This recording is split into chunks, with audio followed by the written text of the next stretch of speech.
Hello everyone and welcome to another Scots Whay Hae podcast, and today I'm joined by writer Martin Stewart. Hello Martin. Hello, lovely to be here, thank you very much. It's an absolute pleasure. We're here to talk about your novel Double Proof, and there's a lot to talk about in it. So how do you describe it to people? How do you describe Double Proof to people? Do you know, I really struggle. See, that kind of elevator pitch that you're supposed to have is something that really doesn't come naturally to me, because it's something I need to get better at. I then start to go into, I want to talk about his character, or I want to talk about, but there's some hidden part of the book. What it essentially is as a capsule of how I described it to myself. I needed something when I was writing it to kind of explain to myself what I was trying to achieve. And essentially that was a more cynical Glaswegian Big Lebowski. Right. Was what I was trying to do, and trying to think of that energy and what that would mean were kind of coattails onto which I clung as I was writing. So what we have is a reluctant gumshoe detective. Yeah. We have a kind of a reputational stain of having supposedly possessed some psychic powers at some point. We've got cold cases, a hoard of valuable whiskey, and a lot of gangsters. And essentially what I was trying to create was kind of a mess that would then resolve in that very satisfying way that crime fiction can. And that was so I had my Big Lebowski thing, and I also had this idea that almost that kind of, almost like a show not tell, these sort of maxims that you drum into your head. Yeah. I wanted this to be fast, funny, and stick the landing. And that was something that I kept as really close to my chest as I was writing. And what I really enjoyed was taking Robbie Gould, this central character, throwing him into an increasing vortex of ludicrous situations, but have that landing stuck firmly and bring it all together. And that's essentially how I roughly describe it to people. And I'm sure my publisher would like me to have a neater pitch for it. But I just like talking about the process of it so much. Well, that we that will, ends up absolutely. bleeding in, But that is interesting, because I do think in some ways it's up to folk like me to come up with a description of what it is. But I'm always interested in how writers do themselves, because you've spent such time with the characters, with the premise, with all these things, that it's almost, I would imagine, impossible to go up and go, it's a psychic Glasgow gumshoe or something like that. Do you know, that was good though. I'm going to steal that, because I need a little bit of that. Yeah, no, I do need more of that, and I think it's interesting thinking about trying to create, a piece of literature on its own merits, but also you're trying to create something that will survive in the market. Yeah. And that's something that just it's not. We were talking before about my background as a teacher, and I do a lot of school visits and things, and I consider myself, I'm a public sector employee in my soul. The sort of commercial aspect of this isn't something that comes naturally to me, and I need more of that. So I'm going to take that one. Thank you very much. I think generally it's interesting talking not just to writers but to musicians and people who do art in other ways, or work in culture in other ways.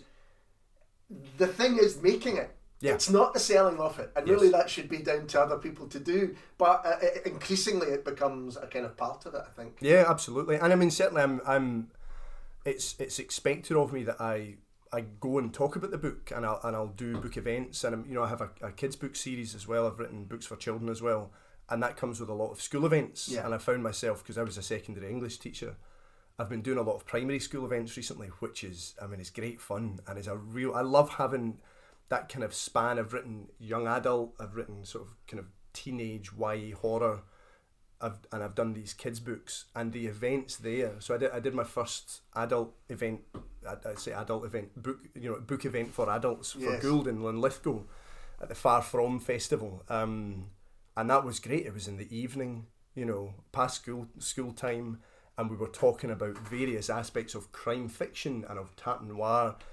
Whereas, a few weeks ago I was in a primary school, and we're getting questions from the kids, and it's like, where do you get your ideas and all that kind of stuff. The wee guy puts his hand up, and I said, yes, pal. And he says, can you do a backflip? And I said, no, I couldn't even do a forward roll, but thank you so much for asking. And so having that kind of energy in my life is really great. And to be able to do that and have this, and be talking to adults about it as well is brilliant. I'm very grateful for that. I'm going to nick that one for it. If there's ever I get stuck chairing an event, I'll just go, can you do a backflip? I'm going to jump a couple of questions in because that's really interesting. I wanted to ask you about the difference between writing children's books or young adult books, and is it just all writing to you, or do you approach it differently?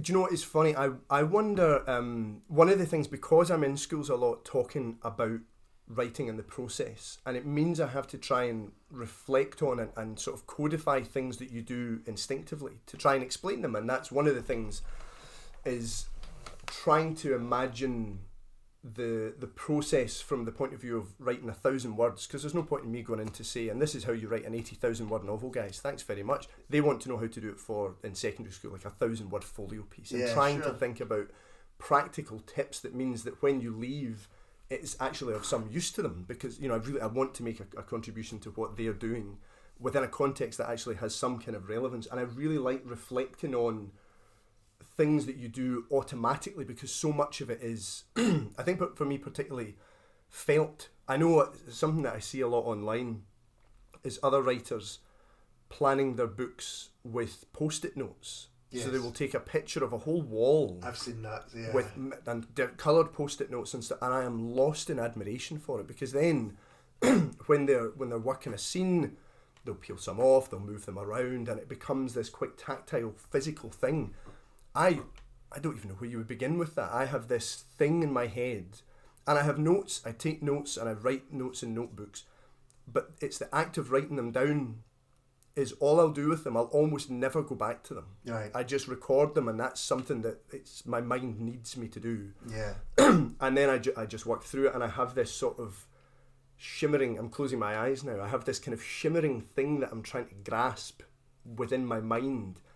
And that's something that's really satisfying and can be slightly kind of infuriating. I really enjoy the that kind of sense of working without a net. I think it's something that I hope transfers into the books and makes them quick and sort of vital, and not too kind of mechanical as I think I might be if I overplanned.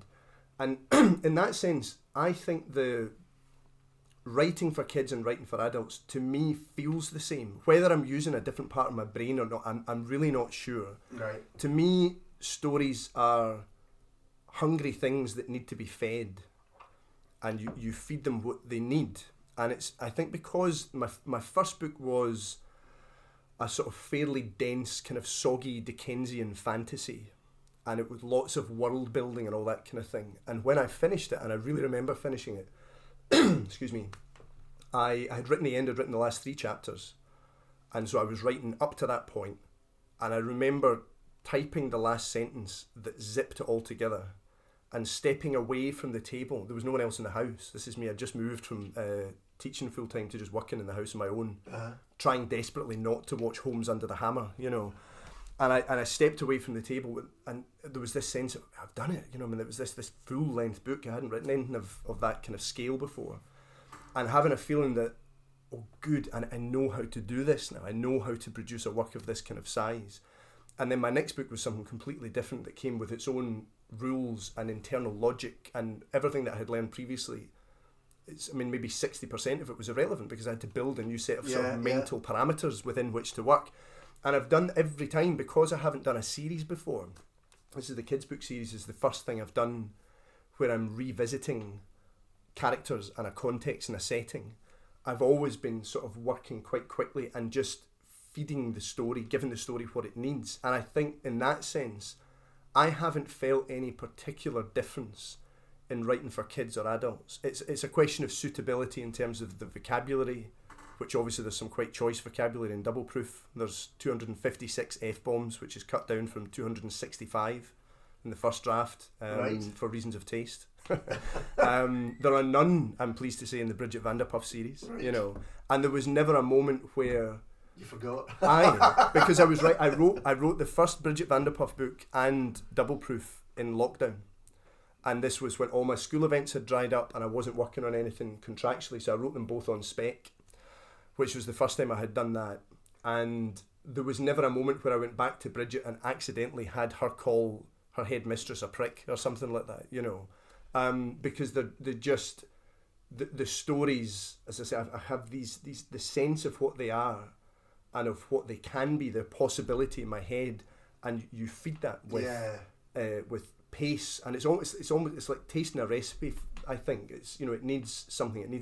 It's too slow, or it needs a joke, or it's sagging here a little bit, or we need a little bit of dialogue, and the balance of the thing just exists as something which to me is quite tangible in my mind, and I've already used the phrase "stick the landing."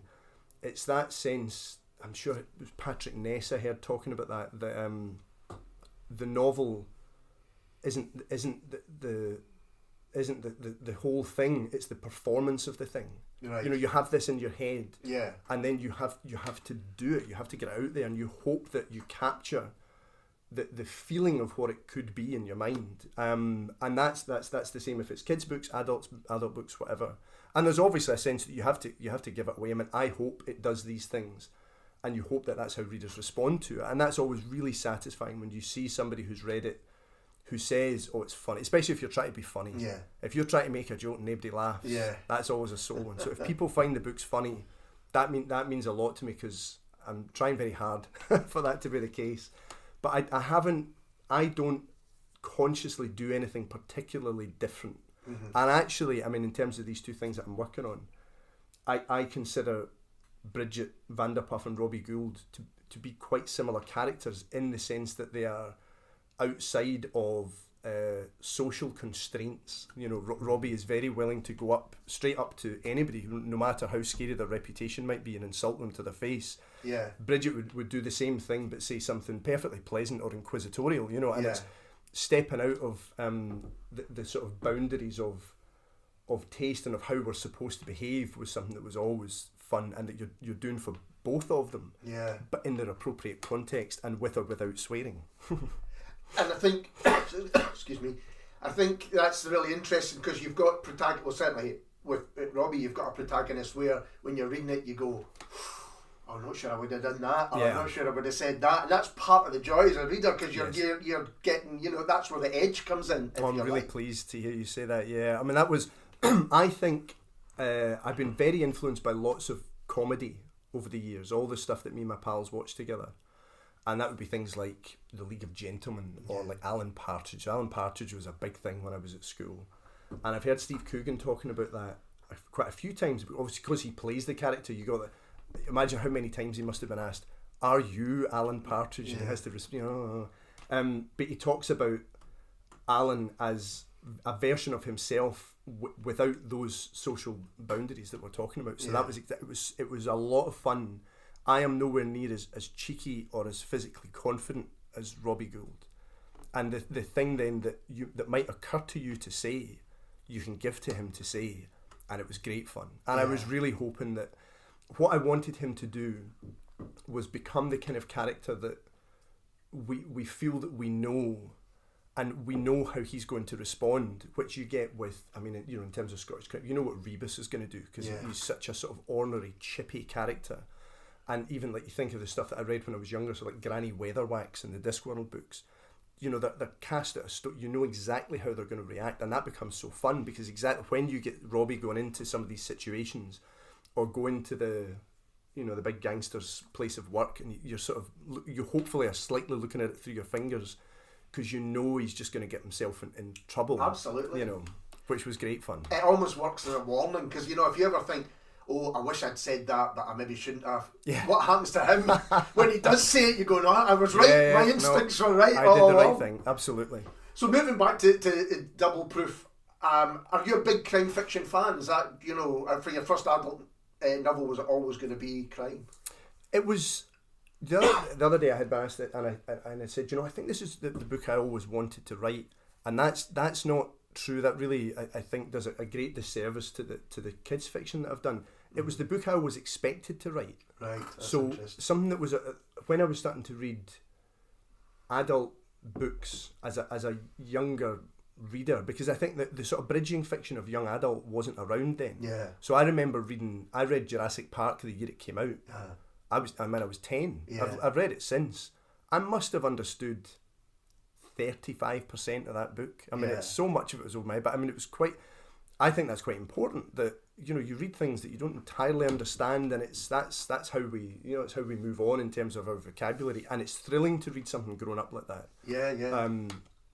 What I remember reading was I've mentioned Rebus already. My mother bought me the first two. Do you remember the big paperbacks you got that had the first 3 books in them?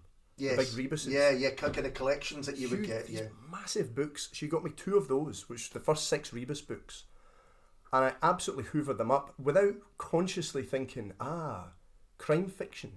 I just found it really satisfying, that element of Rebus where you feel that you know this guy, and especially, exactly as you say, he'll do these things where you go, oh my God, oh, John, and the sort of chewy genre elements of him falling asleep in his chair, stinking of Lafroig and all that I think that's so fun. I mean, whether it's, fantasy or sci-fi or anything like that, the horror stuff, genre elements I just always really enjoy, and you play with them and you can subvert them and you bring your expectations to them. But what I really enjoyed about them was that moment where it would seem like this disparate mess of things happening that would be bound neatly at the end, even if it was slightly unfinished. It was all tied in this satisfying knot, and I think the shape of that and the certainty that it provides amongst chaos, to me, explains why crime fiction is so endlessly popular, because we want that. I mean, it's the most satisfying shape a story can have, and it's the most compulsive thing to have, this mystery where you want to know how it's happened. It's the magic trick. How is this done? The pullback and reveal. Yeah.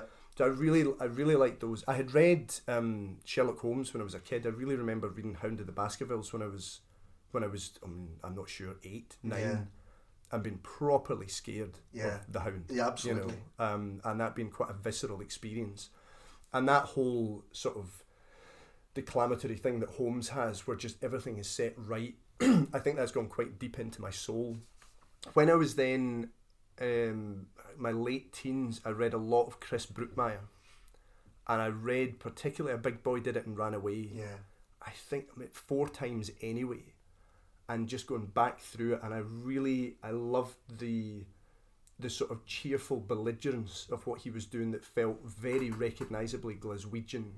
I liked its Scottishness and its kind of localism, that there would be bits of it that I would recognise, which was always quite thrilling to me. And I think that the sort of validation of Scottishness that I got from those things, like I was 13 when Trainspotting came out. Mm-hmm. And I read it at first year in uni, but we watched the film a lot when we shouldn't really have been watching it. And we had the soundtrack on CD and all and I think there was something deeply formative for me about what seemed, from my perspective in 1996, to be the coolest thing in the world. The poster was always in the window of HMV, and it was something that you were aware was a global phenomenon, really.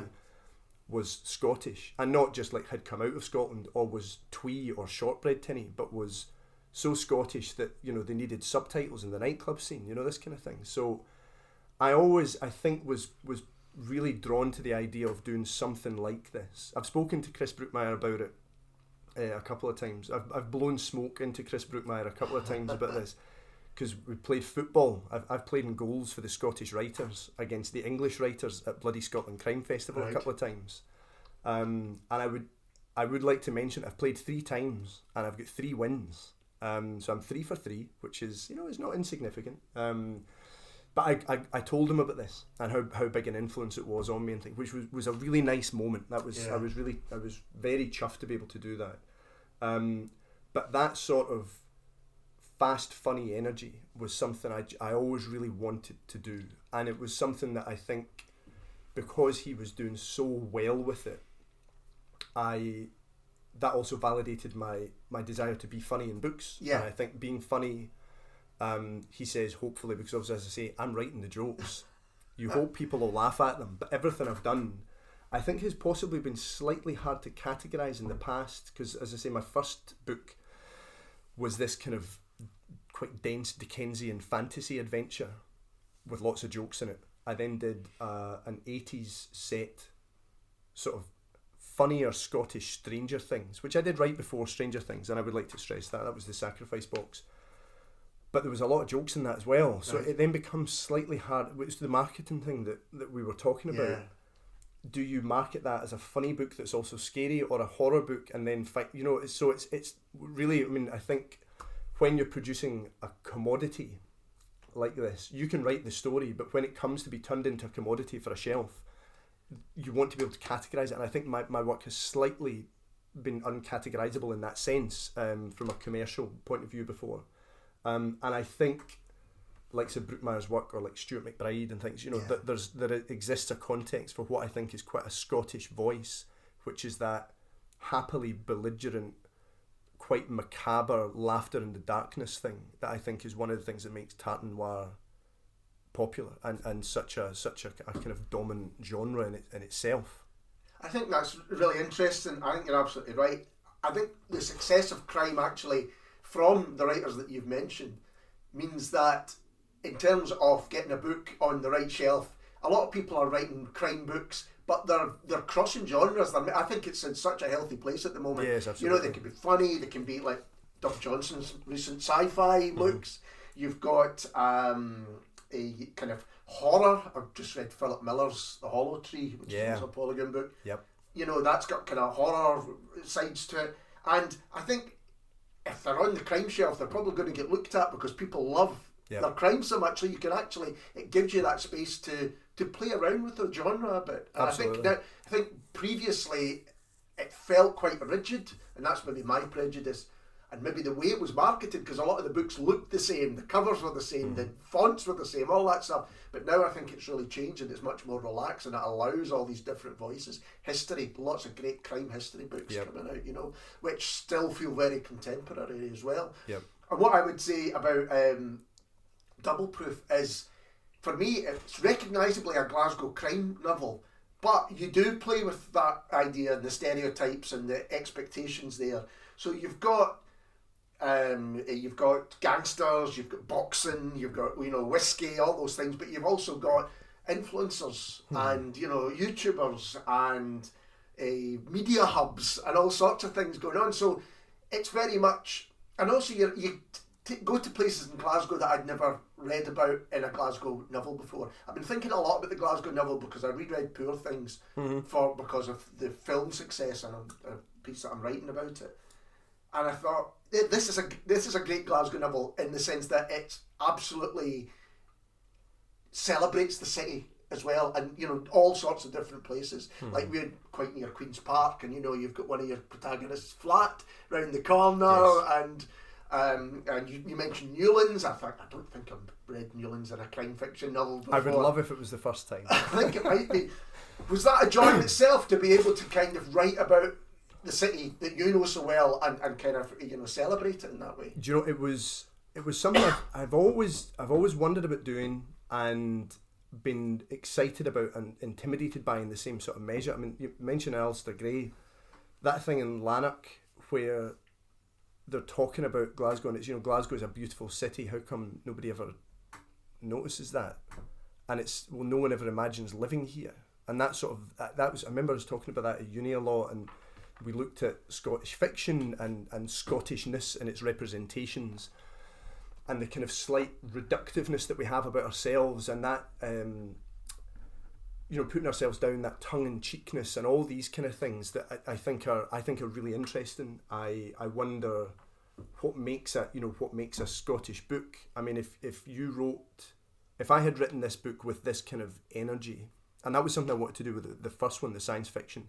If I wrote this about somewhere I've never been, Melbourne, say, but it had this, sort of this Scottish voice, that sarcasm, the kind of that I keep saying cheerful belligerence. I don't mean to keep mentioning it, but it's this phrase that's rattling around in my head so much. If Gould's energy and the way that they spoke and all that kind of stuff was transposed somewhere else, and I'm Scottish, would it still have? Does it need to be set in Glasgow to capture that essence? And that's the book. My first book, Riverkeep, was set in a totally made up city, and I really wanted it to be a distinctly Glaswegian novel. Yeah. And I hope that it captures some of that. It's a river city. It's a Riverkeep. There's a big city in it that is all. I mean, everything's all fabricated. It's all a fantasy space, but the characters' energy and the voices and everything, I wanted to be distinctly Glaswegian, and that was something I was trying to capture. And it was something that's the same, the stuff that I've read previously, that was important to me. I've never set anything here before, and I had been quite intimidated by it. Everything I've done has been a fantasy setup, or like my Stranger Things YA book is set in a town called Hillford on an unnamed fictional island, which is basically Arran. Right. And that is Brodick and Lamlash mashed together, so that the school is in the same place the ferry comes into and all that kind of thing. So I was having my cake and eating it there, because I've got the geography in my head. My granny was evacuated to Arran. We always went there for our holidays. Yeah. It's sort of where my imagination and soul live. But I didn't have to be hamstrung by it. If you want a phone box to be in the corner and there isn't one, you can have it. Yes. Here, you're tied to this. And you can get it wrong. And if you do get it wrong, people will let you know, and that can be, you wouldn't turn left here to go to Kelvin Grove Park. That's inaccurate. That's not where the Lobie Dosser statue is. But also, I think more than that, you could get wrong the essence of the thing and the energy that we're talking about being captured in it. And that's I don't live here anymore. I've lived in Troon. I live in Ayrshire. I'm an Ayrshire boy now. When I talk about going to town now, this is quite recent, I mean going into Troon. Right. That's I'm not entirely comfortable with that shift. I still think of myself as a Glasgow boy, but we've been there a long time now. So I don't know whether enough time had passed that I felt more comfortable coming back with a different perspective. Yeah. I don't know. A distance. A wee bit of distance. And Robbie Gould lives in Portincross, which is in North Ayrshire, is up sort of between where I am on the way up to like Largs, middle of absolute nowhere, really, this tiny wee place. But that, I didn't consciously do that, and I think it's always interesting to reflect on these things yourself, that I've made him a sort of Glasgow expat living down in Ayrshire, and therefore we get a little bit of that split, I'm sure is no accident, But certainly Glasgow, writing about Glasgow, I found it enormous fun, and actually, to my surprise, having been a little bit intimidated by possibly it was a lack of confidence in myself when I started out, writing and publishing books, perhaps, that you might be constrained or hamstrung by the fixed geography and the fact of the place. Actually, it's great. It feeds it, because where are you going to go? We're over in Denniston, as you say. We're over in Newlands and things, and there's a big fight scene in Battlefield and things. Yeah. And this is when I'm from the south side. That's kind of my old stomping ground, getting the bus to go into town and things. And I found it really, really fun, and especially having the voices, because dialogue is so important to me. It's such a central part of how I understand my own process and how I want to tell the story. Yeah. And that was quite new, because I say it's quite new. It was what happened in terms of me getting published and unlocking things for me, because I'd been trying to get published. Started taking it seriously when I was about 19, and it took me 12 years or so.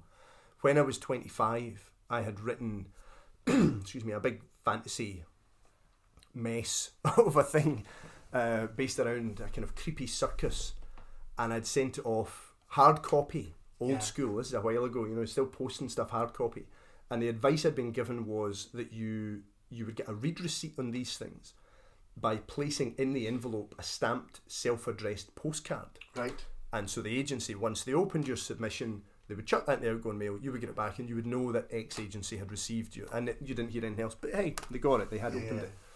Not necessarily read it, but they've got it. They had got it. So I got one bit of feedback in all the time I was doing that from, I'm sure it was the Artelis agency, because I was so grateful for it.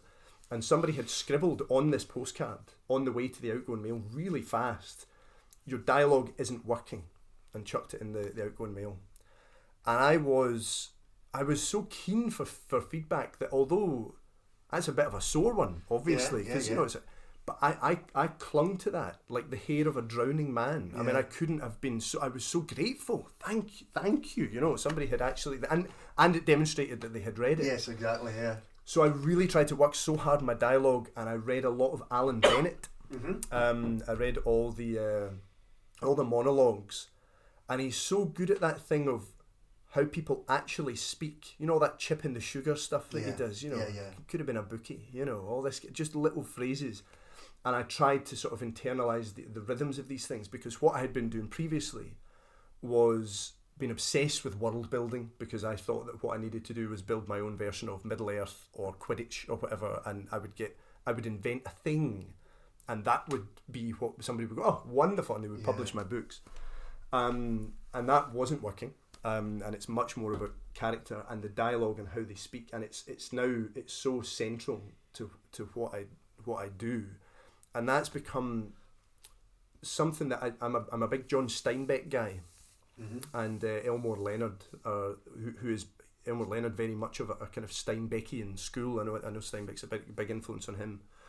And in Sweet Thursday, one of Steinbeck's characters says, I like a lot of talk in a book, and I don't like nobody to tell me what the guy that's talking looks like. I want to figure out what he looks like for the way he talks. Right. And it's all about the voice. And if you have the voice and it feels like something a real person would say, then they are real, and that's the lightning in a bottle, you know. There was another thing of Steinbeck's. My favourite book of his is Canary Row, and it was reading that changed my life, in the sense that it changed how I wrote. And after all this time trying to get published, I got a book deal in a year. And it's in the introduction to Canary Row, and it's Steinbeck's voice, and he's talking about Canary Row, which is this is the 1930s. It's a kind of down at heel coastal cannery town, you know, a fishing town in California, and it's a poem, a stink, a quality of light, a habit, you know, a grating noise, a dream. And how can all that be set down alive? And he says there are certain flatworms that when you try to pick them up, they break and tatter under the touch. So when you're collecting marine animals, you must let them crawl of their own will onto a knife blade and lift them into your jar of seawater. And perhaps this might be the way to tell this story, is to open the pages and let the stories crawl in by themselves. And that was such a light bulb moment for me, because it was like he'd taken me by the shoulders and turned me and gone, no, it's over there. At this point, I was trying to write a sort of sub-Terry Pratchett, very heavily authorial voiced, you know, the author is present on the page, and I got myself out of the way, and it changed everything. And it became much more about the characters and about what they say. And the voices of people in Glasgow. I think people in Glasgow, I think, and we possibly have a bit of a conceit about ourselves as being, you know, it's the people make Glasgow thing. We're all characters, we're all funny, and you know, they'll have the same thing in Liverpool and things. I mean, it's, you know, we all see ourselves as kind of special, you know. But there was definitely something that I was so keen to capture and so enjoyed writing. And that's, it's a very comfortable place for me to be. I found the first Bridget van der Puff book really hard to write. It took me 5 years. I wrote and published another book in the meantime. And getting the voice, which I now really have, I really love doing them, but it took me a really long time. This was a totally natural fit. So whatever that means, the voice of a sarcastic Glaswegian prick came very naturally to me. And if the book fits... You know. Well, excuse me, a couple of things from that. Dark and funny is almost the way. I don't think just Glaswegians, as you say, but almost, I think that's one of the reasons that Scottish crime fiction in particular it kind of hits a nerve more than anything else. It's because you can be funny, as you said. I mean, few writers make me laugh out loud as Customer Brooknoir does with some of these stuff, you know, and almost like, again, the gasp. You're not supposed to be able to say that in a book, but you can. And the darkness and the comedy together, which is definitely in double proof. But also, you talked earlier on about influences such as Rebus and even Sherlock Holmes, and they are character driven. You don't think about Conan Doyle. You don't think about in fact, I've forgotten his bloody name. Who writes Rebus? That's ridiculous. Ian Rankin. Sir Ian. My goodness, I'm going to edit that out myself. I just completely went out of my mind. But there you go, makes my point for me. Yeah. You know, it's Rebus that you're reading. You don't really think about Rankin as you're reading these books. And so the character, let's talk about the character of Robbie. How do you build such a character? I mean, you've talked about getting the voice. I guess that's vital. You're saying you let the voice lead it and never kind of say explicitly what it looks like, but did you have it in your head? What he looked like? Did this character arrive to you, or did you build him? I think I built him. I think the process of these things, it's really a kind of seed that gets planted in the darkness and gradually becomes mushrooms over time, you know. And it's one of these things that it's not one idea, it's 10 ideas that gradually sort of mulch together and become, you know, take on a slightly unexpected form sometimes. With Robbie, what I have when I'm planning, and I've already, you know, I don't do that I can't do it, I would love to, the post-it note planning thing of all that sort of meticulousness. I have the seed of the story and the germ of the thing that's kicked it off, which is where you hear about something. So I mean, like some, you know, the idea of whiskey. I think I must have read something about a bottle of Macallan being auctioned at Sotheby's in New York for $1.5 million. You think, that's a lot of money. Yeah. You know, what happens if you find that in your cellar? You know, and it's these kind of things. So that becomes a little seed.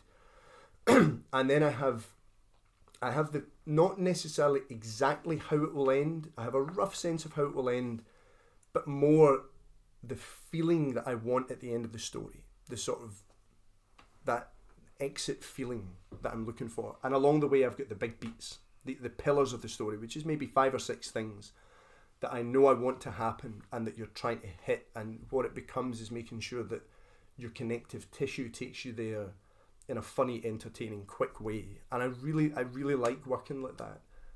One of the things I had in terms of Robbie's character, I could read the first couple of pages if you want to. Yeah, that would be great. What I was asked the other day, I've got a copy here. You can. oh, thank you very much.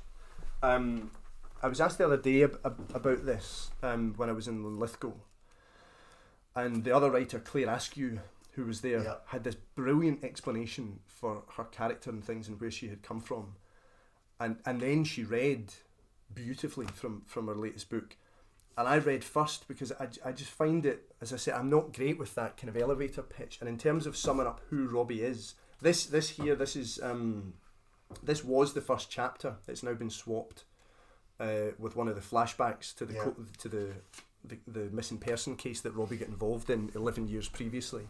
But this is just a couple of pages, and I always had this. When other elements of the story sort of shifted in my hands, I always had this beginning, this origin for Gould as a character. September 2023, 11 p.m. Gould looked outside. The pickup truck was still parked opposite his driveway, Imelda Dale still in the driver's seat. It was hard to tell through the rain, but he thought she'd stop crying. After sorting the recycling, Gould made 2 teas, pressing the bags hard.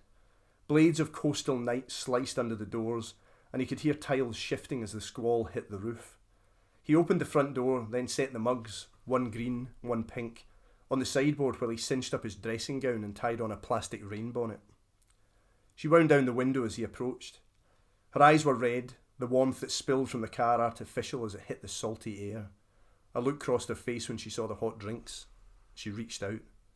Gould held back, slippers on the rooty pavement under the big sycamore. Imelda withdrew her hands. "I told you I'm not interested," he said, taking a sip from the green mug. She nodded. "I told you I wouldn't leave unless you came with me." Gould took another sip. The rain moved up a gear, hissing on the pickup's windscreen and rattling on his bonnet. A swirl moved through the drain, its throaty gurgle echoing round the narrow street. "That's not happening," he said, raising his voice. "Why not?" He made a face. "You're off your head, that's why." "We'll pay you," she said, holding up an envelope. "Well, you said, I told you this morning, I don't do that kind of thing. You did it before." Gould took a longer drink from the green mug, burning his tongue. "I don't know what you're talking about." "Yes, you do. You're Robbie Gould, the psychic crime buster. You went to the police about that wee Paisley girl and they got the guy because of what you told them." Gould held her eyes. "Being psychic isn't a thing," he said after a moment. "That's not how it was." "But you did it. And if you can find her, then..." "I didn't find her though, did I?" Gould shot back. He stopped, settled himself. "You'd already killed her." "My son isn't dead. He's..." "I want you to leave." She swallowed. "I'm not leaving unless you're trespassing. This is a public road." "Harassment then. I could call the police." Imelda looked up through the streetlight dappled sunroof, rested her head in the back of the seat and exhaled through her nose. Her hair was scraped into a greasy ponytail and her skin looked waxy and tired. "Why come out here then?" she said, pressing the heels of her hands into her eyes. Gould downed the last of his tea. My programme's finished. I always have tea after my programme. She looked at him, bare-legged and bulky in his dressing gown, rain bonnet tied over the stubble on his thick neck. Found it in the hedge at the bowling club, he said, following her eyes. Unbelievable. Can't believe this is my first one. She sighed. Bertie said your mumbo-jumbo might help. Bertie was wrong. Time to go. You helped that family, she snapped, almost leaning through the window. They might not have got that wee girl in time, but her family got her back and they got the man who did it. Why won't you help us? Gould switched the pink mug into his right hand. Because, he said, with a can you ever forgive me smile, your son is a wee prick who's kidnapped himself to impress some other wee pricks on YouTube, and I'm not remotely interested in being back in the papers or getting bags of shite put through my door. Imelda sagged, then reached for the tea. Gould took a sip from the pink mug. And so I always had that exchange, and I always had this thing where this woman would be desperate outside his house, and he would take out 2 cups of tea and drink them both in front of her. And it was that moment of realising, oh, he's an arsehole. He's got a high opinion of himself. That really allowed me into, like, just, then, I know who this guy is. And of course, and my wife would really want me to stress this because I was saying this to her the other day, she said, no, that's not true. He's not a total arsehole. No. Apart from anything else, he's our arsehole, But of course, the chipping away at that guard, that this, slight baroque guard of kind of disregard that he has at the start, that's the story. And this, her son, Albie, who, as you say, is this aspirant influencer, and it was great fun being able to pour scorn on that aspect of modern life. And I'm showing my age with that because it's so not my thing. I don't get it. Neither does Gould. Gould's the same age as me. He's 41. I was 38 when I started writing this. He was a wee bit older than me. But it's a slow industry, so I've caught him up. So he is, as I am, not native to these kind of things. And although he's totally disdainful of this at the start, in this, very, passive-aggressive, to the nth degree, that chips away. And he begins, we have to want to find Albie, and we have to want Gould to want to do it as well. And of course, he does. And that, the harnessing of his better nature is what makes us really warm to him, I think. And we so are on his side as the story goes on. Yeah, no, absolutely. That idea of showing and not telling, again, comes out in many scenes like that where you're thinking, again, my thing about, I wouldn't have done that, or I wouldn't have said that, or why have you done that? Yeah. But what you said at the beginning there about how you switched the first chapter with a kind of flashback, because there's 2 mysteries going on. There's finding Albie, and then there's what happened with the girl. Mm-hmm. What happened with the that made him famous for being psychic. What was that about? And I love how that's unpicked as well as you go on, and then it's not really to the very end that he kind of gives an explanation. Mm-hmm. And was that so? That switch, was that your idea? Was that an editor's idea? To have the flashback begin the whole thing. Yeah, that was it. That was an editorial suggestion. I had my editor Alison, and we also worked with another editor called Nancy, who had previously worked with Lee Child, and between the two of them, with Alison Ray at Polygon, mm-hmm. who's so vastly experienced in this area, and that was one of the things when Polygon had picked up the book. I was so pleased because it just felt that they really got it. It felt like it was going to a good place. I know, as you see, Philip Miller and everybody else, Douglas Skelton, all these other folk that they work with. I know they've got Val McDermott coming out in a couple of months. I mean, that's good company to be in. So I thought, good, I'm really pleased about this. So I was keen for her expertise, and then, as I say, Nancy, whose surname I've shamefully forgotten, I'm sorry, who had previously worked with Lee Child and is therefore obviously very experienced in aspects of the industry, which, as I say, don't come naturally to me. They both suggested that we should start with that origin, essentially, because we've got the book is told over 3 days, and it was deliberately not a murder. It was a kidnapping, and I wanted that. That was in terms of being fast, because I think sometimes with a murder, I suppose it's working with making sure that I could achieve what I was looking for, was not being too slow with it. And I think sometimes murders can be gloriously slow. Mm-hmm. There's that sort of ruminative thing of, another week passes and we go through the case with the detective as time goes on, and and then your forensic evidence, the crime scene is sort of bespoiled over time, and you lose sort of key things, and the time passing is a really strong part of it. I wanted it to be much quicker than that in terms of, for myself, being able to tell the kind of story that I wanted. So it was a kidnapping because there is a ransom, there is a deadline. And that was, as much as anything else, that was to push Gould through the story as quickly as possible, but also to act as a kind of sharp finger in the small of my own back to keep going, and to not to lose myself in kind of slow detail.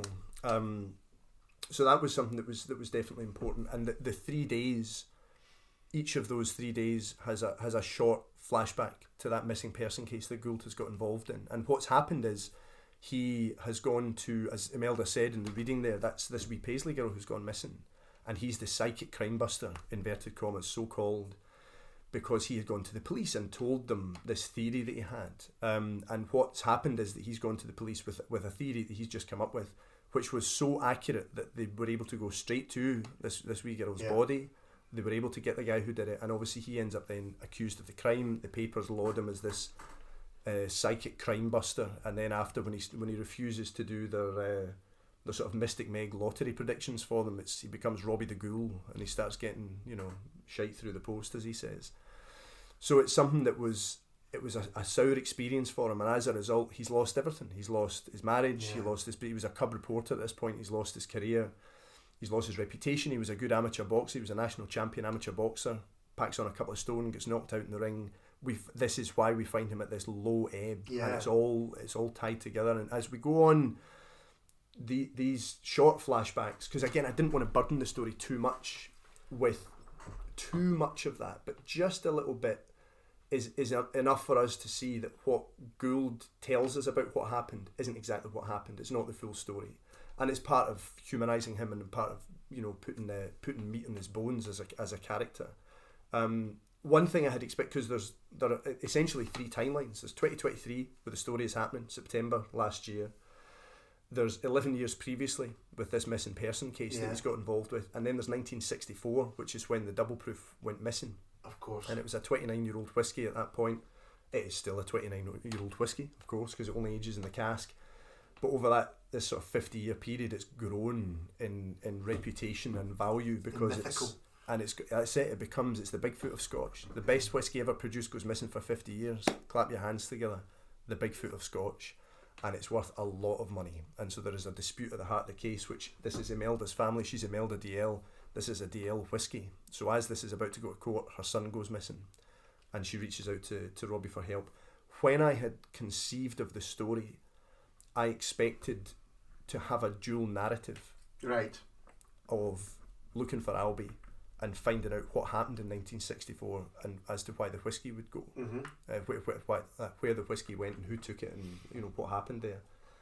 And actually, as I was writing, I'd said before about stories to me being hungry things that need to be fed.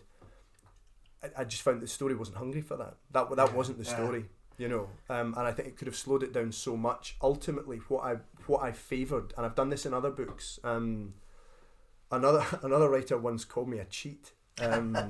Because this was with the sacrifice box, and I wasn't remotely offended, but I would refute this on the basis that I think you cannot cheat in stories. There are some things that I've especially like on TV, where you see therefore the facial expressions of characters who then turn out to have ulterior motives, but we've been shown this facial expression. So we know, and so it's that there's a little cheat there, or actually it maybe misled you, and they were only making it for the camera. They weren't pretending to other characters. And you think, no, you made it look as though, and you can't cheat. It's really important that the story has integrity and that the characters have integrity.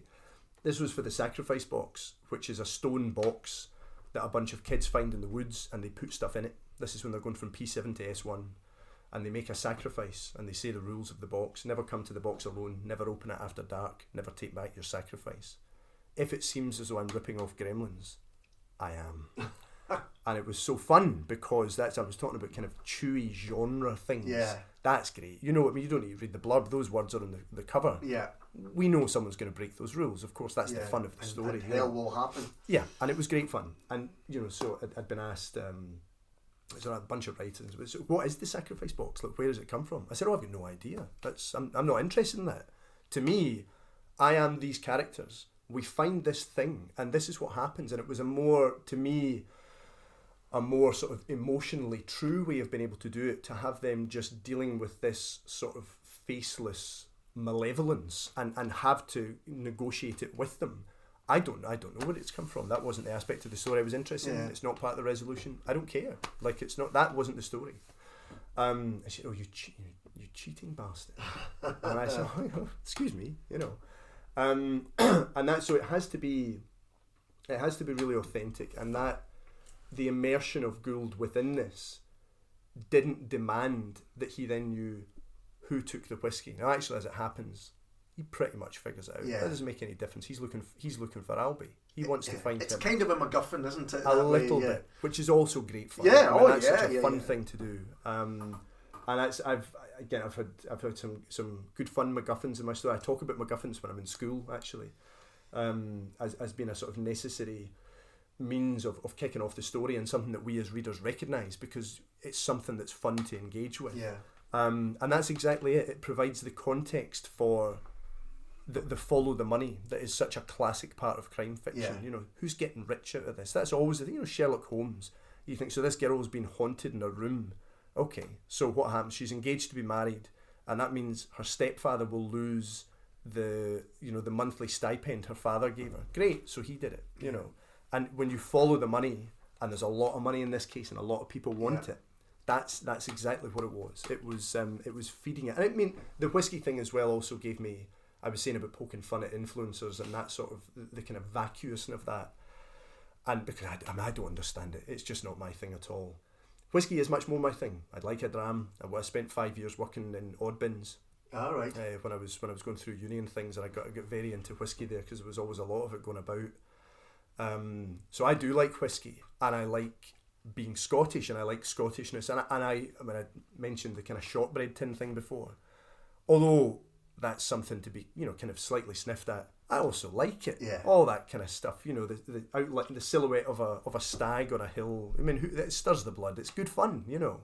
And I don't think there's any reason to be ashamed of that kind of thing at all. Having said that, the whiskey industry is quite a puffed up entity. Oh yeah. And I'm talking about marketing and producing commodities. The whiskey industry has done that very well, and that's Gould said at one point. You know, it's his pal who runs the Good Spirits Company, which is a real shop. We had the launch for this there a couple of weeks ago, because I used to work for one of the guys that owns it in Oddbins, Matthew McFadgen. So we had a launch in there, and I'd asked him if I could put the book in the shop because I needed some whiskey expertise. And in terms of the pace of the story, I didn't want to send him up to Glengoyne or up into Highlands, the distillery. It was better if it was in Glasgow and it's on back. And it used to be 23rd Precinct. Yes. So it's got the kind of bones of the city in it, which it was a great thing to be able to do. And they allowed me to put the book in, which was great. And the guy in the shop said, he's asking him about the double proof. He said, can you not Google this? And he said, I have. He said, it's all shite about the spirit of the Highlands and Braveheart and all that. And there's something about it that is, for something that's supposed to be so authentic. This is the Ishkaba, you know, it's our blood. It's so inauthentic because everybody's special. These are the tallest mainland stills. Because the one in some of the islands, they're taller, but these are the tallest mainland stills. Our barrels are the closest to the Atlantic of any distillery in Scotland. Whatever it is. Salt is coming in. It is the Atlantic foam will be in your, in your breast, you know. And I really like all that. But it's ripe for parody, I would say. Yeah. And actually, one of the things, Gould has a nip up at Lock 27 when he's waiting for a drug dealer who's walking. Another place I don't think I've read in a crime. I'm really pleased about that as well. The drug dealer walks his miniature Dachshunds there, so he's waiting for him, and he has a nip of malt of the month. And the tasting notes in the back, I tried to make deliberately nonsensical. And as he reads them aloud, it finishes with a note of pickled pineapple. And Gould's going, Jesus, and he has a nip of this thing. Oh. So he washes it down with coffee. And actually we had 3 whiskies at the launch night, and by sheer chance one of the second whiskey, which was a sort of specialist bottling that the shop has, its own cask of Old Pulteney. It was a 55% cask strength, and it opens with aromatic notes of tinned pineapple. And I thought, that's great, because it's just, that's exactly what it was. And you know, hey, you could smell it. I mean, it was there. But I love the sort of, the nonsense of it was something else to get really stuck into. And you shouldn't, it's the same as, like, I was quite inspired by Harlan Coben's Myron Bolitar books. You know, it's like Myron, he gets involved, there's a murder at the golf tournament, or, you know, for the US Open tennis, or whatever it is. And you're dipping a toe into these worlds, but it's not a golf book. Yeah. It's a crime book, you know. And it's the same with this. You shouldn't, it was a kind of guiding principle. You should not need knowledge or, you know, an interest or an enjoyment of whiskey to get anything from this book at all. And of course, Gould going in as an absolute wine drinking cynic, he's the best person to take us into this world, because he's not into it, you know, and therefore we don't have to be. You know? And the other thing I thought is, whiskey is popular. I know, I did an interview a long time ago it was for the Glasgow Film Festival, and a guy had whiskey a journey, or from grass to glass, or something like that it was.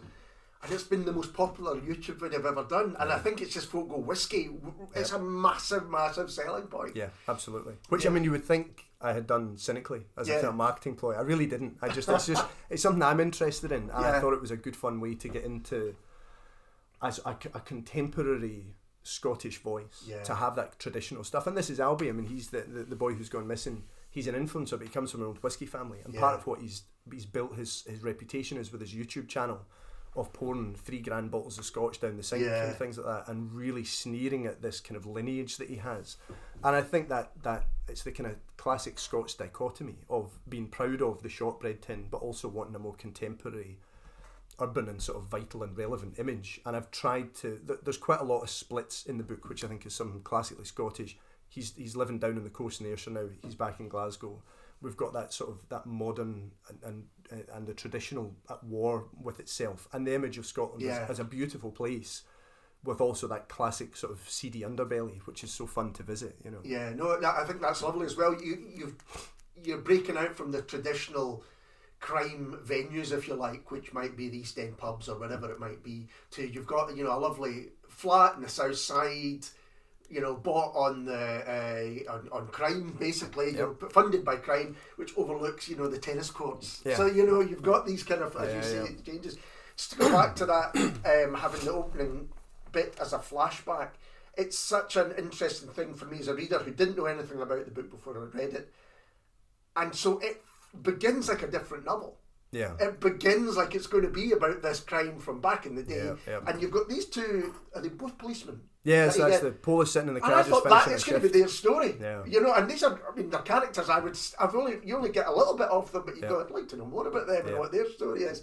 And then that's such an interesting thing to then jump forward and, okay, this is who we're following from that opening bit. That's interesting. Yeah, I mean, I think that's definitely something that I wanted to avoid doing.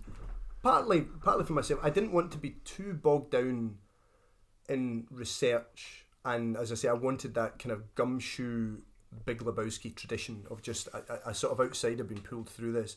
I know, I mean, we've talked so much about Rebus today, but it was something that was a real building block for me early on.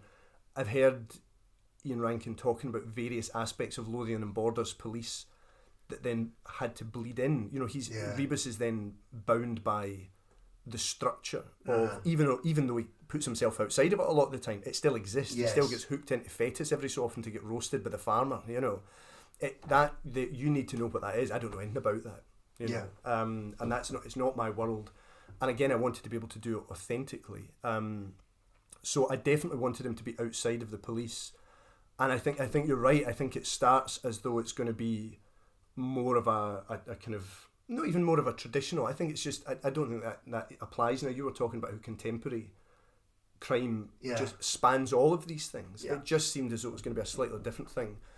And I hope that sort of, there's a kind of dissipating release of a different kind of tension when you then go to Gould and he's tying a rain bonnet on, you know, and it's, so there's a sense of it subverting a certain type of book that will be maybe more along the kind of procedural lines and more within the establishment, because definitely that was something that I didn't want to, I also didn't want to get wrong. That was it. I mean, I don't know that, you know, I can, what's in here, there's so much of this. I mean, I've never gone in and excuse me, been dragged into a gangster's torture chamber. I'm imagining it, and I want the play of it. Lockdown was a strange and challenging time for all of us. My son was 5 months when the first lockdown kicked in. My wee girl was 3 about a week after that. So we had a 3-year-old and a 5-month-old at home, stuck at home, and it was, we're trying to work in the house and things. And also professionally, because as I say, I published my third book, which came out in the States, Canada and the Philippines during lockdown. That came out in 2021 without really much of a whimper, because that's what it was. It was just these were the environments, and I didn't have anything else on contract. So sort of in a kind of professional, existential way, it was a bit worrying. And I really wanted this, the Double Proof and Bridget Vanderpuff, which I wrote at this almost at the same time. I would then finish and edit on one and go back to the other, and it was really important to me that I enjoyed it as much as possible. And so that the play aspect of this, there is something slightly overblown and sort of John Wayne's 6-shooter with 100 bullets about Gould's physical tenacity. If we were to film this, and I should stress that the rights are still available, and that it's got BBC Scotland written all over it, I would say. If you gave him literally every injury that happens in the book, I mean, he's put through a real cheese grater. He's like the knight, it's not just a scratch. It is but a scratch. Yeah, exactly. No, it isn't. He just keeps going. And I really enjoyed that. I just think it's so fun. And these, like, the everything to me, I heard David Mitchell talking about this. This David Mitchell of 8 out of 10 Cats, not David Mitchell of Cloud Atlas fame. Right. Although David Mitchell of Cloud Atlas, I've got a quotation from his Desert Island Discs, which starts my presentation to senior kids when I'm at school about art, not being kissed by the muse. It's about discipline and thoughtfulness. So he's also important to me. But David Mitchell of 8 out of 10 Cats was being interviewed, and he was saying that he believes that if something is funny, it is just automatically superior to another piece of art which is the same but isn't funny. And I so completely agree with that. I think it's I'm not saying it's easy to write some sort of hard hitting thing, and I'm not saying that it's a superior form of the craft or anything like that. To me as a consumer, I so much prefer when things are funny. I think life is funny. I think if you're going to write honestly about life in any way, it has to be in some way funny, because I think even if you think about like describing a good time with in the company of your friends, you would say, we had a good laugh, like that was a great laugh or whatever. I mean, it's laughter is such a currency, and when you spend time around kids who are unburdened by mortgage rates and whatever, they just laugh all the time. It's great, And I think that you were talking about the sort of the kind of laughter and the darkness thing. I'm sure this thing like on League of Gentlemen was a really big influence on me when I was younger, and that thing of the laughter coming from the scary or unpleasant or grotesque thing. It's not that they sit side by side, it's that they are one and the same. I'm sure it became part of my kind of creative DNA at that moment, because it was a really big thing for my pals and I. But I mean, it was a really personal example. I lost my mother 7 weeks after my wee girl was born, my first child. So it was a very, very suddenly, a real head-spinning moment. And she and my brother were in the hospital. She went into hospital on the Thursday, and we lost her by the Tuesday. It was really, really quick. So it was like the Monday afternoon, she's in the room just with my brother by herself, the two of them. And they're chatting, we're waiting for the explanation of, and this is what your kind of prognosis and timelines and all that kind of thing. And my mum says to my brother Graham, well, we know it will not be as long as we would like. And Graham says, you don't know how long we would like, which was such a good line, and they both really laughed. And it's like, that is as bad as your circumstances can be. Sure. And I mean, this is, it's not that it's the threat of bleakness. The bleakness has arrived. It has come. Here we are. But there's still, we're human beings. That's how we respond to things. Yeah. And whether I don't think that can be particularly Scottish. I'm sure that. No, I think that must be a universal. It's the human condition, and I think that the idea that we have of ourselves as when you think of Tartan Noir as being particularly able to access that kind of laughter in the darkness. I'm sure there are parts of, I don't know, Eastern Europe where that have been through various challenges and keep still. You think of, like I've been to Poland a couple of times. The people seem really similar to Scotland to me. It's there's an energy that you can feel.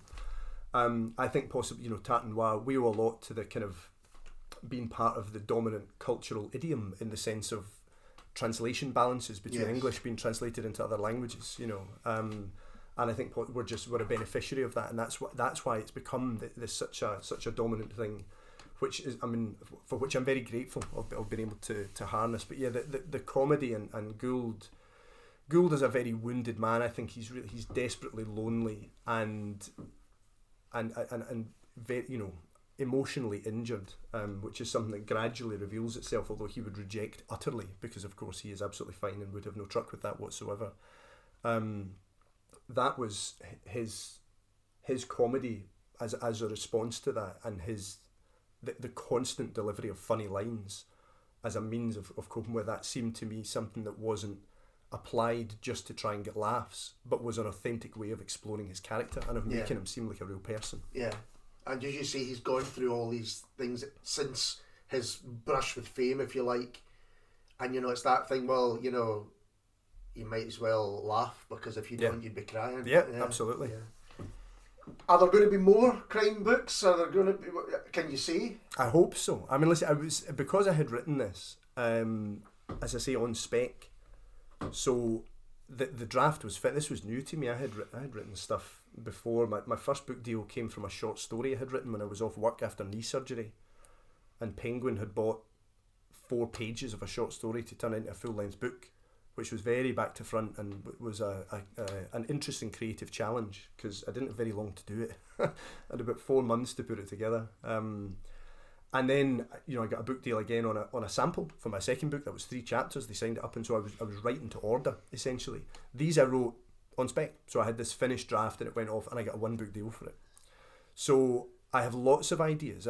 Robbie we've talked about him a lot as a character who I feel I know, and I think by the end of the book, we know him, and my hope is that you would be able to see him going into lots of different scenarios, and that is exactly how I envisage it. There are an almost infinite number of contexts into which I could send him. You turn the key in his back, and off he goes with all his chippy, wido attitude. And an understanding of how his mind works, and therefore how he would approach these different situations. But still, you're going to find out exactly how it all unfolds. Exactly. So that's it. So you've talked about it already. That thing of where you realise these are the circumstances into which he's going. You would be going, oh my god, because you know just how much he's going to stir things up. And it's one of his principles is that this isn't actually in the book. This is just one of the ways in which I understood him. Is that as a keen and skilled former amateur boxer, there are different ways of boxing. Sometimes you crowd your opponent, you really get in his face. Sometimes you step back, let him tire himself out. And this thing of his brother says to him, it's like your superpower. It's getting in people's tits, and being able to have him do that in lots of different contexts. I have sent a couple of those that I thought would really work to my agent, who I know has forwarded them onto Polygon. So this is my come and get me plea for more Robbie Gould. Well, I can say as a reader that that's exactly, I want to see him in more situations where he's pissing people off, because what comes from that is kind of glorious by the end of it. Yeah. Martin, thank you so much for taking the time to talk to me. It's been an absolute pleasure. Wonderful. No, thank you very much for your time. I'm glad that you enjoyed the book, and thanks so much for chatting to me today. I could do this all day. Great fun. It's an absolute pleasure. And we'll be back soon with someone completely different. Cheers.